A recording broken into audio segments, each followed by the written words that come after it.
Hello बच्चों, आज मैं बहुत ही सुंदर कहानी सुना रही हूँ जिसका नाम है बिछड़ा हुआ राक्षस। क्या तुम राक्षसों के होने पर यकीन करते हो? डिस्टोनिकस नाम के एक प्रोफेसर हुआ करते थे जो इस पर यकीन करते थे और छुपे हुए राक्षसों को खोज निकालने में उनकी महारत थी। वे एक राक्षस विशेषज्ञ थे। वे बूढ़े थे, उनके बाल मोटे और सफ़ेद थे और उनकी लंबी सफ़ेद दाढ़ी थी।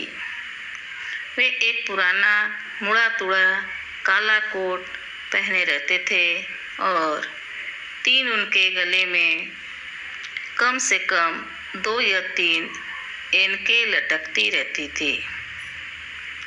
प्रोफेसर डिस्टोनिकस की एक नातिन थी जिसका नाम डूसी था।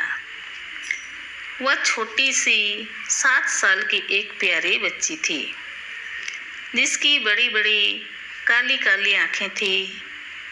वह अपने दादाजी को बहुत चाहती थी और राक्षसों के बारे में जानने को बहुत उत्सुक रहती थी।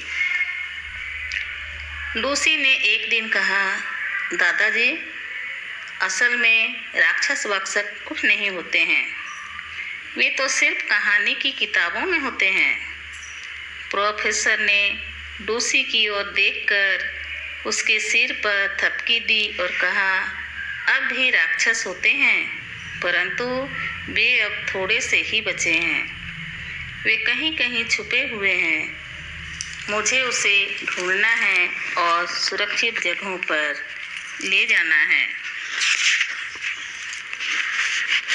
अभी हाल ही में दूर स्थित टार्बिया टापू में बड़े भारी भरकम पैरों के निशान देखे गए हैं।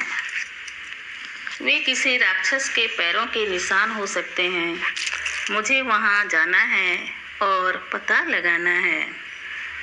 लूसी रोमांचित होकर उछलकर दादाजी की गोद में बैठ गई और चिल्लाने लगी, मैं भी वहां चलूंगी, मैं भी आपके साथ चलूंगी।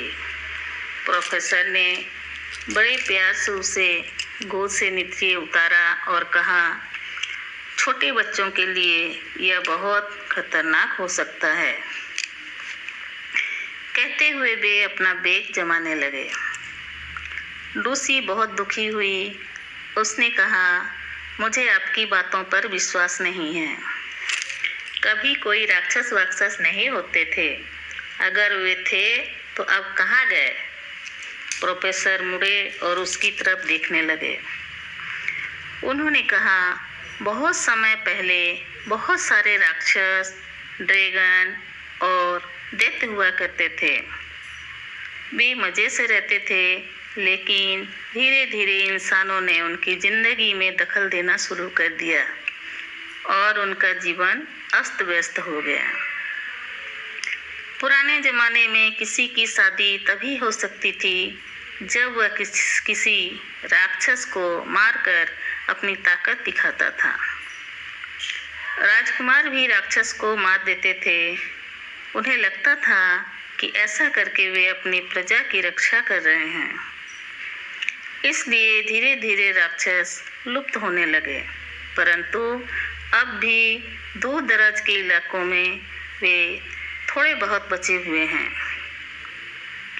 वे हमेशा छुपे रहते हैं और इंसानों के संपर्क में नहीं आते हैं। मुझे आशंका है कि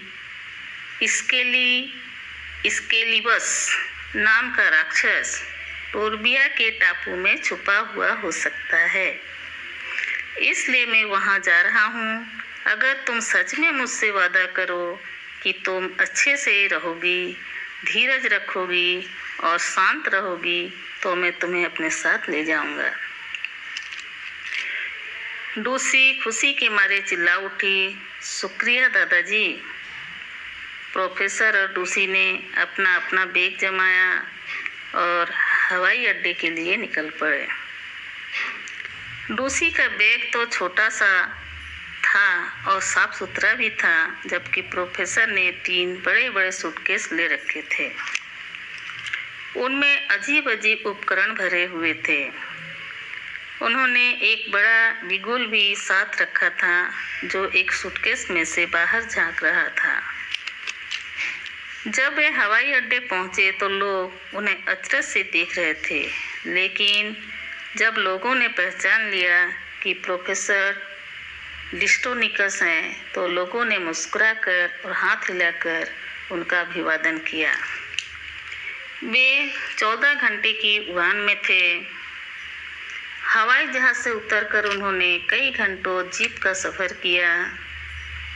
रेगिस्तान पार करने के बाद वे समुद्र तक पहुँचे। समुद्र में 1 सप्ताह तक जहाज में चलते हुए वे एक सुबह टोर्बिया टापू पर पहुँच गए।